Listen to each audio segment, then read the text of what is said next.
My wife complained that I didn't buy her flowers. To be clear, I didn't know she was selling them.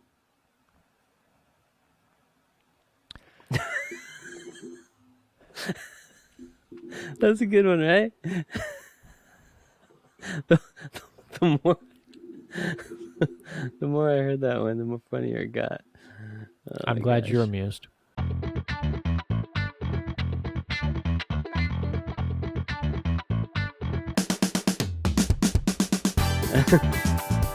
Welcome to the Distracted Driving Podcast. I am Sean Genovese.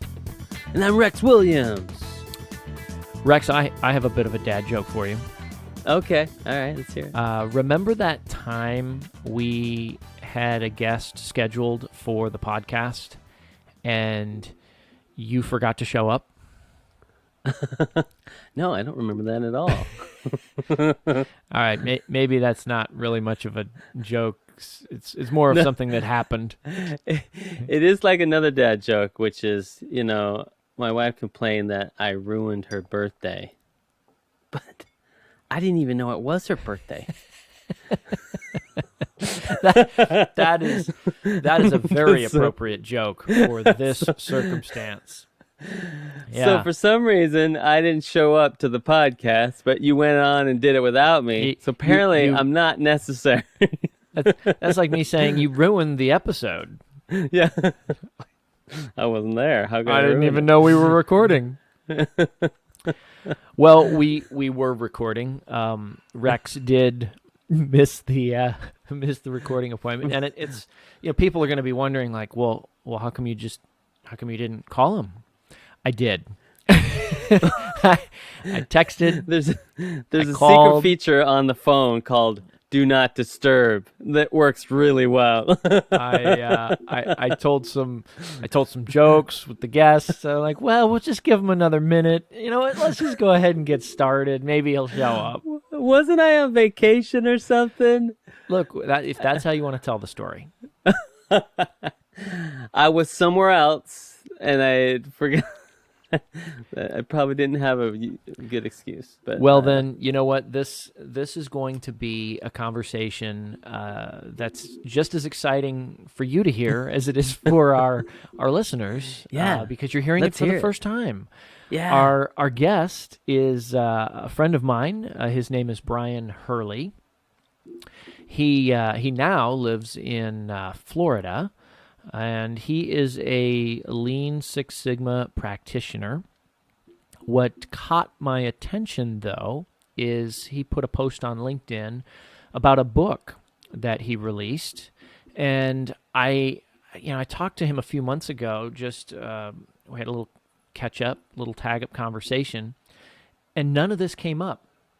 And come to find out, this is volume 2 of this book that he's published. It's called Lean Six Sigma for Good, and it's a collection of stories from different authors, different lean practitioners, about how they've used Lean Six Sigma techniques to help nonprofits. So, I think without further ado, worth talking about. Let's just dive into the conversation with Brion Hurley. Okay.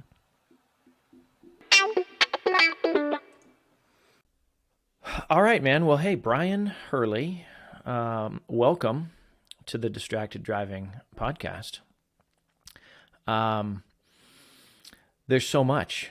Let's see. When was the last time we spoke? It's not been a year, has it? 6 months? Yeah, 8 months? I think maybe you were transitioning through a different role, maybe. And yeah. I feel like between, I don't know, let's call it July of 2022 and now, I see some websites that I didn't notice before.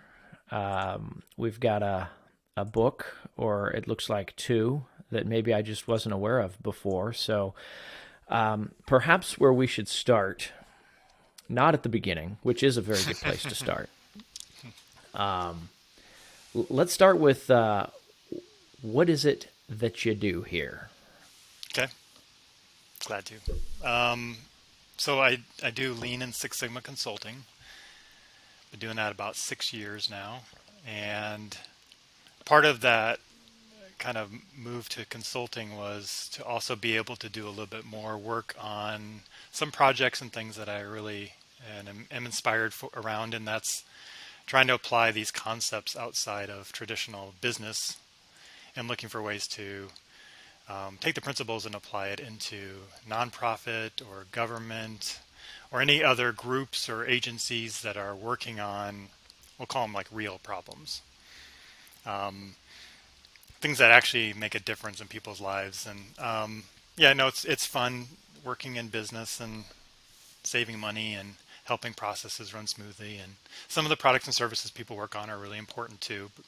Um, but also, like, there's real challenges in the world, and we have environmental challenges and social problems. And I don't see a lot of application of these methods that have been very successful and used for decades in industry really gravitating and moving into those areas very quickly. And so trying to think of ways to expose and introduce these concepts to people working on those challenges who may not have the same background that you or I have or experience with solving problems in a different way or using different tools and methods. So that was the emphasis around this Lean Six Sigma for Good, trying to get examples and find people who have done some work where they can translate what's worked in industry to these challenges and see that it pretty much pertains like a lot of us would expect that it would. Just different inputs, different outputs, different items going through, but really important outcomes. I totally resonate with that because, as you, I think, know, I see the world as a series of machines and processes. I just wrote a post. Did I write a post? Maybe I spoke a post. I think it was an Instagram post from Six Flags Magic Mountain, where I'm staring at roller coasters, just seeing the roller coaster factory. Unhappy people or thrill-seeking people going in and being transformed by the roller coaster and coming out as thrilled seekers, thrill seekers. There it is. So real problems. Tell me an example if you could. So what's a real problem versus a fake problem? Yeah, I say like yeah, meaningful problem. Yeah. It's pollution, and some of that's industry driven. Yeah. It's how to minimize the impacts that the business has on the environment and the local community. It could be a challenge around retaining employees and not having a big layoff, which causes disruptions to the community. It could be a healthcare system and providing quality care in a timely manner and an affordable cost for people. It could be social issues with homelessness and housing and drug treatment, drug addiction, crime, racial equity. I mean, some of those things are really big, difficult challenges, but I think the methodologies lend itself to say, okay, let's start from the outcomes and look at the data and see how are we doing. And a lot of times those may or may not be measured very well. And so that's a starting point. And then understanding the process and saying, what are those things you look for in that process that are barriers that create problems or difficulties? And just going through and saying, we can't fix it all at once, so how do we prioritize that? And then how do we bring all the right people together? And I think these challenges are just larger and more stakeholders involved. And so that group of people becomes very large. And how do you coordinate and get them all on the same page to say, let's focus on the people and helping them through that and fight against the even the bureaucracy of nonprofits against each other, trying to compete for grant money, or government agencies trying to say, well, this is where our city stops and your city begins, and what about the people in the middle there? Let's have different solutions. And so, that may not be system optimized. And so, and where is the data? How many people are homeless? We don't know. We do a once a year survey on one random night, and that's our data point. That's not how you would do that in an industry. You wouldn't measure once a year. So stuff like that is just trying to bring some of that to the table, and then also learning that it's not the same. And so what are those nuances and differences you have to think about? It's not about efficiency. Sometimes it's just about engaging your volunteers so they come back again, whether you're efficient about the work or not. That's not the goal. It's to involve them. You want to do business better. I'll let you borrow my tagline if you'd like. Give you a good rate on it. But you said something there that I think really is at the heart of what we're talking about. So, would it be fair to say, and I'm going to be dramatic with this. I don't mean it as sinister as this sounds, but okay, real problems and fake problems. Would it be fair to say when we're talking about the fake problems or maybe the more traditional problems is a way to think of it? I think a lot of people think of lean and continuous improvement as, gee, it's taken us 2 days to paint the house. How do we get it down to a day and a half? Or, we're producing 500 widgets a day. We need to produce 650 in order to meet demand. And what you're talking about is problems that, first of all, have more of a societal impact, it sounds like. But also, and you just said it, optimizing the system, looking at things from a systems approach, which I think we tend to see more of when you have those people and society interfaces. So have I captured that fairly? Yeah, I think that's right. Okay, well, that's all the time we have for today. No, I'm just kidding. Thanks. Tip your bartenders. Okay, cool. So I want to get to, we're going to get to the books that captured my attention here. But before we do that, well, actually, maybe that's a better way to do this. So it's Lean Six Sigma for Good. Mm-hmm. Is that right? Don't let me butcher it. Okay. Lean Six Sigma for Good. So you have released now 2 volumes? 2 volumes. Just finished the second one. And well, why don't you tell us what's in there? What is that? Because I think that's going to lead directly to my next question. Sure. Yeah. So basically, I was looking for those examples or case studies from people who have done this and were willing to share or write up a little chapter in a book. And then when I got to about 8 chapters, I thought, okay, there's enough content in here that's probably worth one book to release. And so, but I said there's more out there, and I had already had a couple of other people lined up. So then I said, let's keep going. And I don't know how many volumes I'll end up doing, but as long as I can keep finding case studies and examples, then keep putting them out. But it was just each different person had a different chapter. So it was a different author with a different approach and a different example. And the idea would be that those who might be interested in getting into this with our background may see some examples, say, oh, I see how this translates, or what I need to do or think about differently if I want to go work with my local nonprofit, or I want to join the local city in a process improvement role, or for the organizations that are seeing an example from another city, another state, another country, and they say, wow, that's something we could definitely use. I can learn about some of these methods and start to bring that into my work, and maybe reach out to others who might have that experience to consider that we need a process map, we need a Kanban system, we need to do a value stream map, we need to analyze our data a little differently, we need to collect our data differently. So that was the idea, is trying to get people with already existing experience around this, maybe motivate them or give them insights that this is a need and they can bring that skill set to those organizations.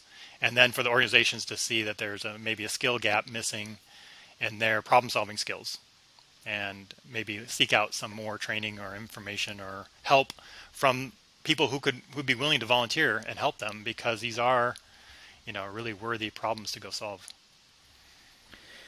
Can you give an overview or the Reader's Digest version of one of the stories, so we can get an idea of the types of engagements we're talking about here?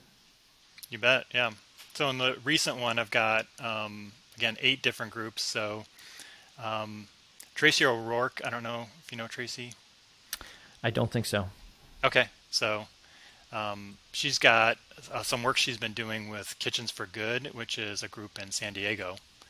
And so she's been helping and volunteering over the last couple of years to help them with helping people, I think, who are incarcerated transition into culinary school and working at a restaurant that's geared for that. And they're looking at how do they bring people into that organization, get them the training they need, and then give them the recommendations and the opportunities to leave and go get a job at a real restaurant, and try to help transition them out of their criminal record into a great job through that jobs program. So looking at the way that process works for them, and the input is the person who needs a skill set and a job opportunity, and output of that is they have many opportunities because of the work that they've done and the recommendations from the organization that's running that. And then the organization funds itself through the different restaurants that they operate.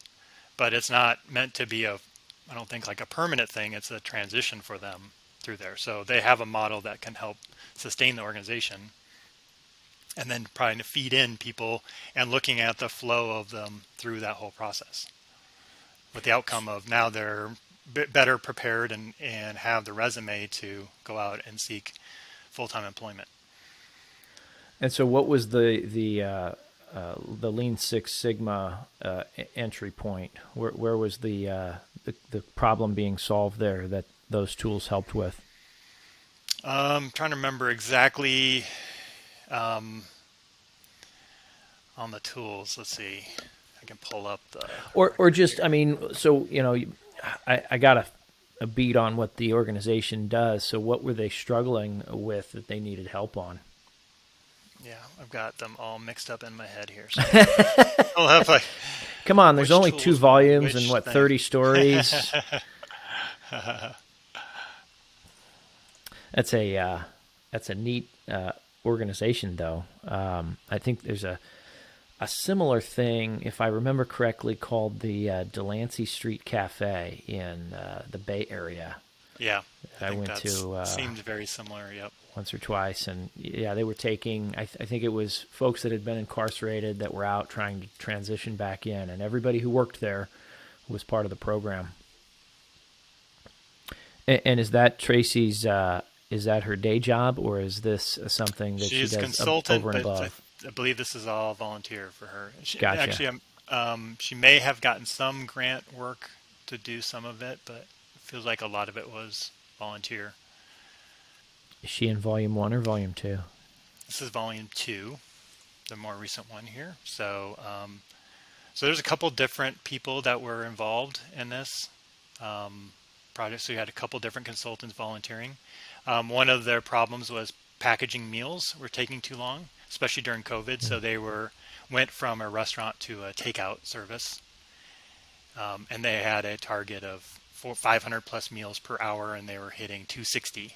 And so to keep up with demand, they actually had to manufacture these meals. So in that case, that's a pretty straightforward application because we have tangible items that we can look at.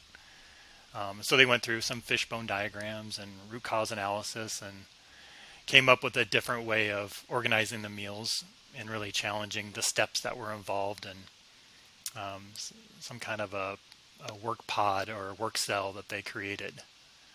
And they have tack time calculations, and they have data tracking that they were doing, and so pretty straightforward in terms of like what we would have done in looking at aerospace manufacturing. Yeah. Do you happen to have what the results were? They needed to hit 500. What'd they hit? Over 800. Okay. Yeah, they overshot the mark. Yep. And then so then now they have more opportunity to fulfill that demand, and maybe they were turning work away just to get to the 560. Right. So how did, and maybe you don't know, but how did Tracy get engaged with that organization, and how did this problem, come to light as something that could be solved by her and her team? Well, that was interesting. He says, pretending like he's heard the episode. I just listened to it. It was really cool, and that was good. I mean, what did you think about the alligators? Oh man, that was my favorite part, man. The teeth, so sharp. Sorry. This this is another of our now famous maybe cliffhangers. So we ended there with a question that will be answered in part 2 of our interview with Brion. And it's worth mentioning, I think, that the Distracted Driving podcast is sponsored in part by Sean Genevieve's Enterprises. Very small part, because there's not much sponsorship. Sean Genevieve's Enterprises, if you don't know, provides also, like Brion, provides lean manufacturing expertise. Specifically, what I do, Rex, and I don't know, maybe you know, maybe you don't. What do you do? What do you do? I help people develop standard work. Oh. Standard work. Because standard work helps eliminate instability. And instability is like kryptonite to a business. So we bring in the standard work. It's like the antidote to the kryptonite, and it helps people do business better. Oh, okay. Everybody wants a better business. Right? And and if you don't know what standard work is, there's going to be some learning materials coming up. I don't know where I'm going to put them. YouTube, Instagram, wherever learning materials are posted. And on SeanGenevieve'sEnterprises.com. Yeah? Yes, or if that's too many letters. Enterprises. No, I don't own that one. I do have Sean Genevieve's Enterprises, but if that's too many letters, you can also go to nomorekryptonite.com. Oh, that's right. nomorekryptonite.com. So that's that's a great place to go check things out. You can sign up for my weekly newsletter. I send out wit and wisdom, as I like to call it. Very witty. Some take on Lean Six Sigma principles, but through the lens of everyday life, because that's how excited I am about it. Yeah. Okay, so listen, we're going to sign off, and we'll see y'all next time for part 2 of our interview with Brion Hurley.